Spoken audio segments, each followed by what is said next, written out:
Hi guys, nandito po tayo ngayon para i-discuss ang 3 uncommonly Filipino words.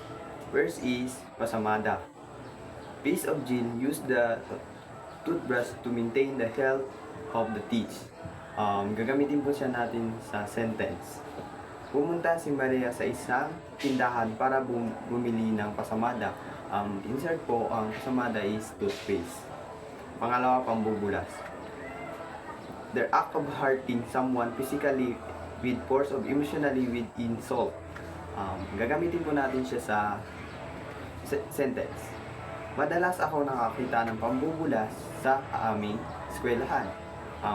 In short po in English, ang pambubulas is bullying.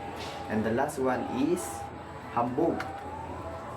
An insulting attitude of people who believe they are better than us. Shirin po natin siya sa sentence. Si Carlos ay mahambog dahil palagi niyang ipinagmamayabang ang kanyang mga bagong gamit.